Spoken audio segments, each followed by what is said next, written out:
I was a police officer before, as a SWAT officer. I'm still a police officer, but I just don't do it full time anymore. But I used to shave every single day with a razor. I used to have to shave every single day. And so eventually, once I had the opportunity, I had a good opportunity and chose to leave law enforcement. I said, man, I'm never shaving again. Christopher De Santiago of MMA Islander. Our next guest has the best pound for pound beard in MMA. We're talking to none other than the Top Gun himself, Gun Kennard. He's coming off a submission win at Fury Challenger Series 11 over the weekend. Sean, how's it going today? It's going good. I appreciate you having on the show, man. For sure, man. You're coming off a great victory over Shane Lehman over the weekend. How did you feel about the performance? Man, I felt great. We had Shane. I really actually appreciate Shane. My original opponent had pulled out, so he jumped in and made sure I didn't waste the camp. So I felt good, man. I felt good with the performance. I unfortunately did break my hand, so that will be a little recovery time, but no worries. We'll get it. We'll get back on track. It's not too terrible, and we'll get back in there. When did you in the fight? When did you think you broke it? I know exactly when I broke it. I broke it in the first round, maybe halfway through. I remember, as soon as I landed a right hook, what we call a six, I landed a right hook, and he ducked his head down, kind of like turtled his head, and I hit him right on the top of the head, and it broke right away. I knew it was broke. I was like, oh no, my hand's broke. And so I just kept fighting, told my corner, of course, in between rounds, like, hey, my hand's broken. So we were just like, okay, develop a game plan to still win the fight. And we were able to pull that off. Yeah. So, what is some of the advice that your corner gave you? Like, what was the game plan heading into that second round of the broken hand?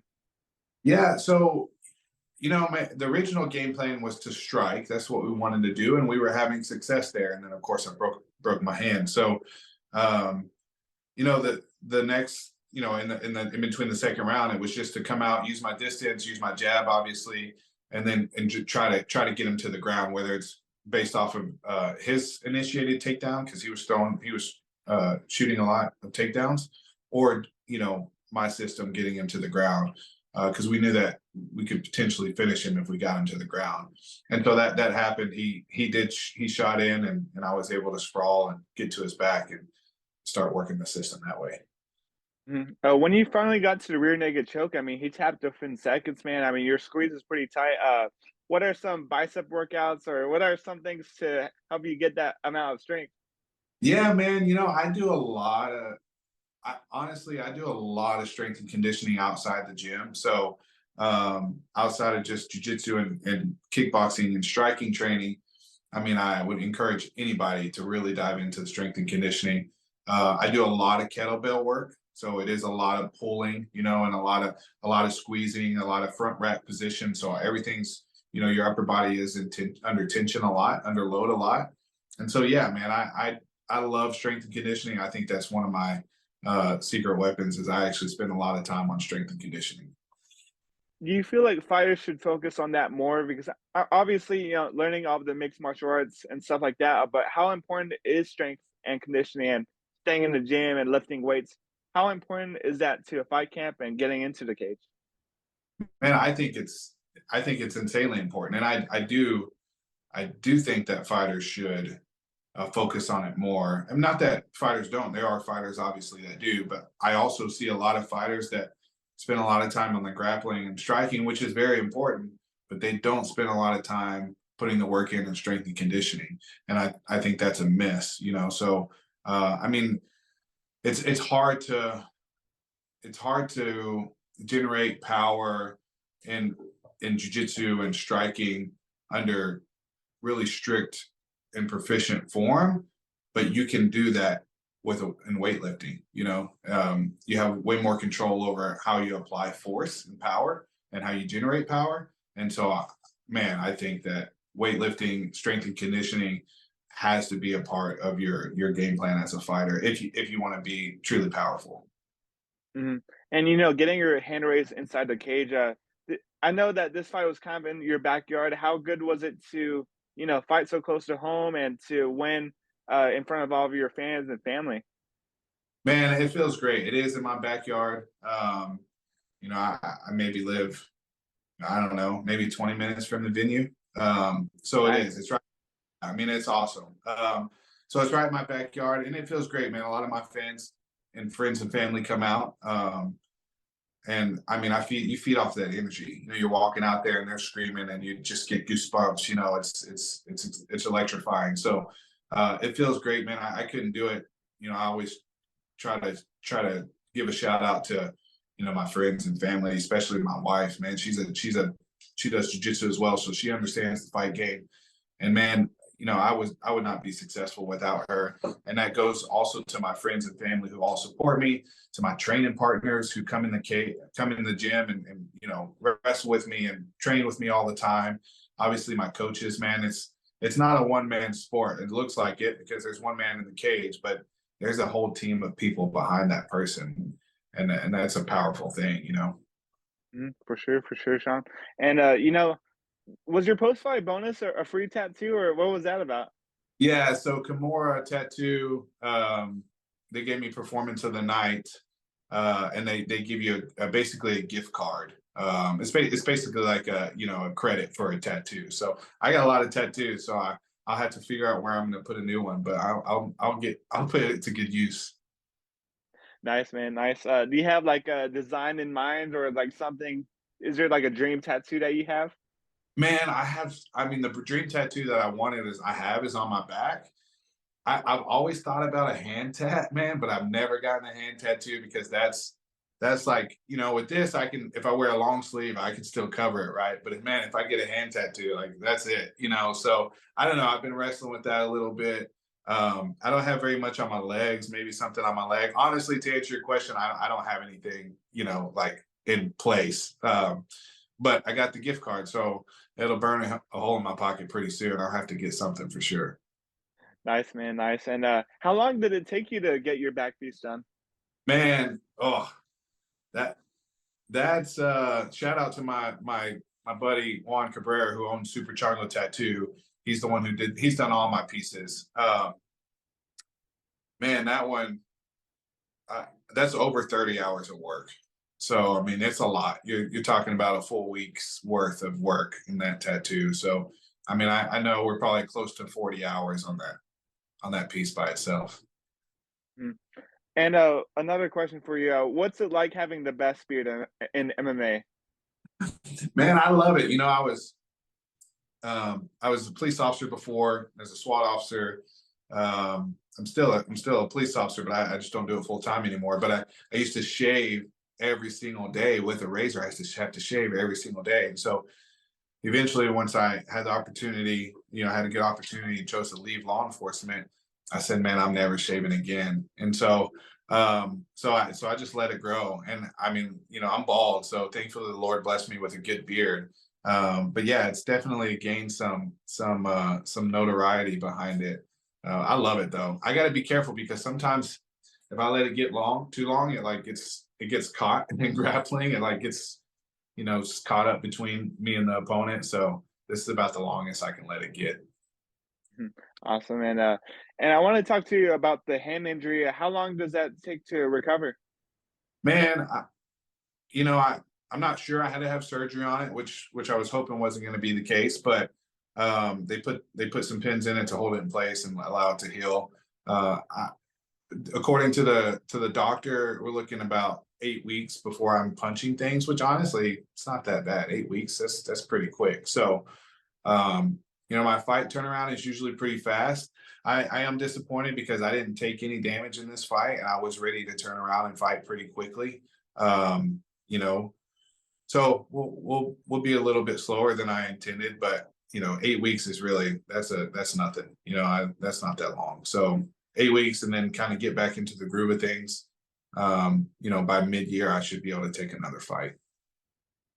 So for right now, like, are you just kind of just resting at home, and like, do you have to go back to the police force anytime soon? No, I'm I'm not doing that full time anymore. I work for an organization called Mighty Oaks. We serve veterans and first responders. So luckily, I get, I have the flexibility to work from home a lot. And so no, I mean, I'm just kind of recovering right now.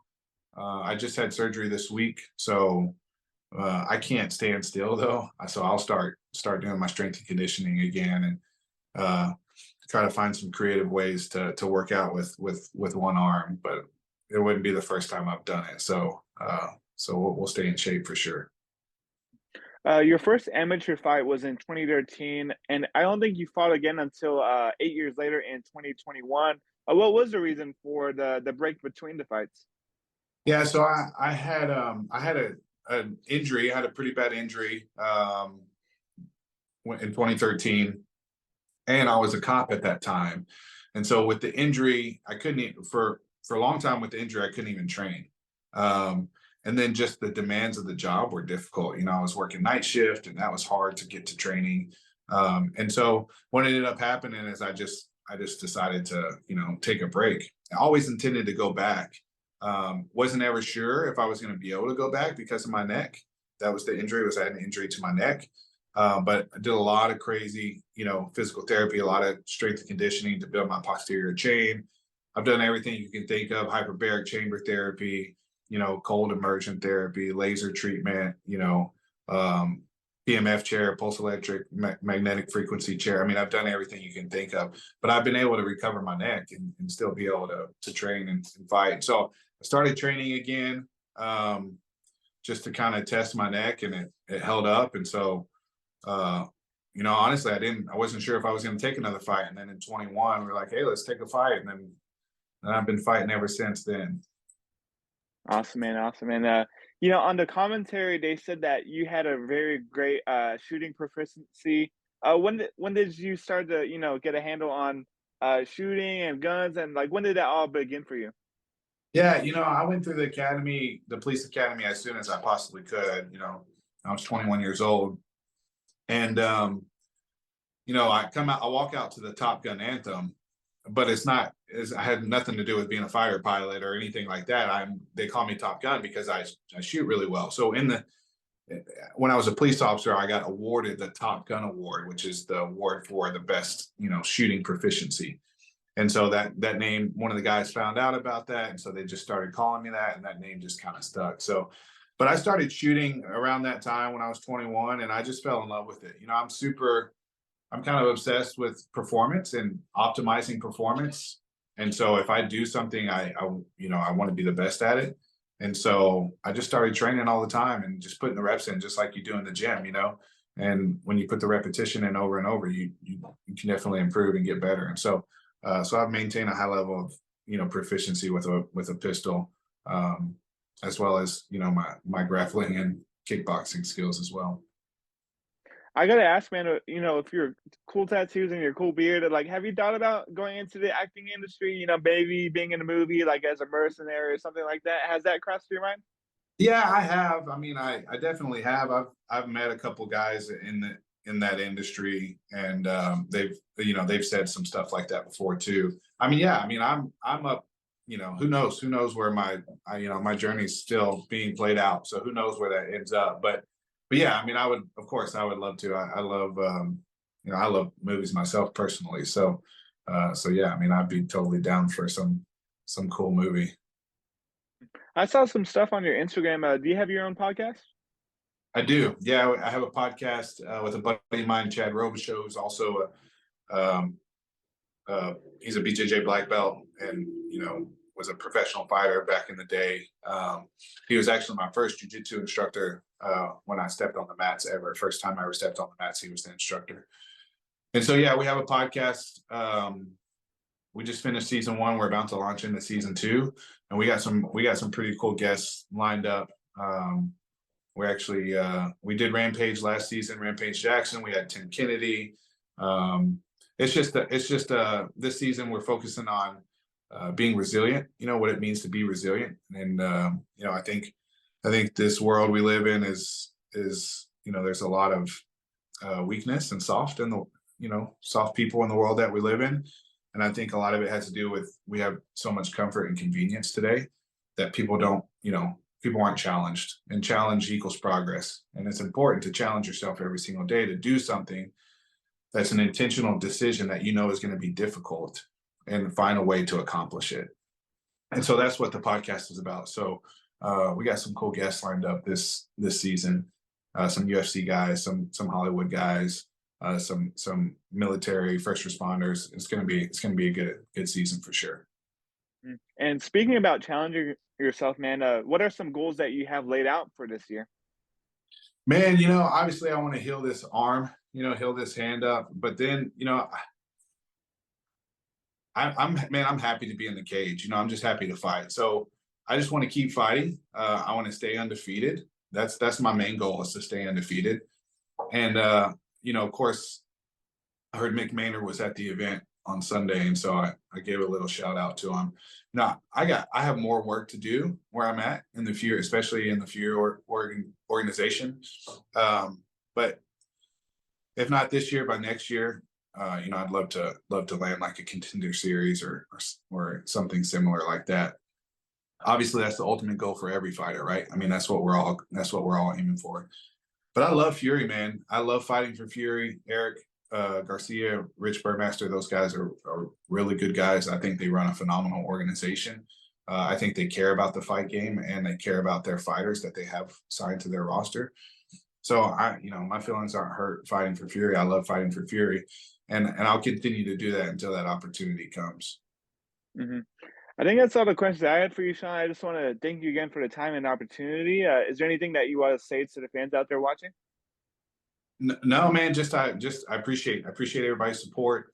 Like I said before, this is very much a team sport for me, and I could not do it without the support of friends and family, people who follow my story. My teammates, my coaches, obviously, and my wife, man. So just to everybody, I'm incredibly thankful, and I appreciate all the encouragement that people give.